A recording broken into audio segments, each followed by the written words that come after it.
അമ്മയുടെ വിശ്രമ ജീവിതത്തിൻ്റെ ആദ്യത്തെ ഒരു വർഷം പൂർത്തിയാകുമ്പോൾ ഇന്ന് 63-ാം വാർഷികം ആഘോഷിക്കുന്ന സ്റ്റെല്ല മേരീസ് നഴ്സറി സ്കൂളിലേക്ക് തിരിച്ചു പോവുകയാണ്. അമ്മ അങ്ങനെ എല്ലാ ടീച്ചേഴ്സിനോടും സുഖവിവരം അന്വേഷിക്കുന്നുണ്ട്, അവരുടെ സന്തോഷവും സങ്കടങ്ങളും ഒക്കെ കേൾക്കുന്നുണ്ട്. ഞങ്ങൾ ഒരു കൊച്ചു കൂട്ടുകാരനെ പരിചയപ്പെട്ടേ.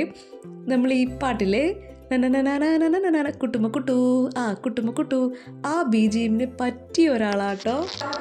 ഒന്ന് ചിരിക്കോ, ഒന്ന് ചിരിക്കോ. അമ്മ റിട്ടയർഡ് ആവുന്ന ആ ഇയറിൽ പഠിപ്പിച്ചിരുന്ന കുറച്ച് പിള്ളേരെയും അവരെ പാരൻസിനെയൊക്കെ കണ്ടായിരുന്നേ.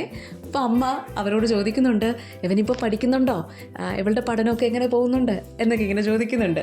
ഞങ്ങളങ്ങനെ അത് കഴിഞ്ഞതിന് ശേഷം നേരെ പോകുന്നത് മെയിൻ ഫംഗ്ഷൻ നടക്കുന്ന സ്റ്റേജിലേക്കാണ്. അവിടെ ഓൾറെഡി ഉദ്ഘാടന പ്രസംഗമൊക്കെ നടക്കുന്നുണ്ട്.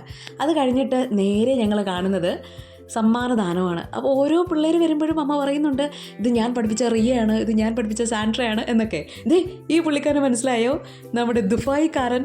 ഇത് അവിടെ ഫാഷൻ ഷോയ്ക്ക് ഡ്രസ്സൊക്കെ ഇട്ടിരുന്ന കുട്ടി ഷെയ്ക്കാട്ടോ, അതവിടെ കുട്ടുമക്കുട്ടു. അങ്ങനെ അവരുടെ ഫാഷൻ ഷോയൊക്കെ കണ്ടു. പിന്നെ അന്ന് അമ്മയുടെ കൂടെ ഉണ്ടായിരുന്ന എല്ലാ ടീച്ചേഴ്സും പിന്നെ ഞങ്ങൾ കുറച്ച് പിള്ളേരൊക്കെ ആയിട്ട് അങ്ങനെ എല്ലാവരും സന്തോഷത്തോടെ ബിരിയാണി കഴിച്ചു. അമ്മയുടെ എക്കാലത്തെയും പ്രിയപ്പെട്ട സന്ധ്യ ടീച്ചർ, രശ്മി ടീച്ചർ, ഞങ്ങളുടെ നഴ്സറി സ്കൂളിലെ ആൻറ്റിമാർ, അങ്ങനെ എല്ലാവരോടും അമ്മ ഇങ്ങനെ വാതോരാതെ വർത്തമാനം പറയുക.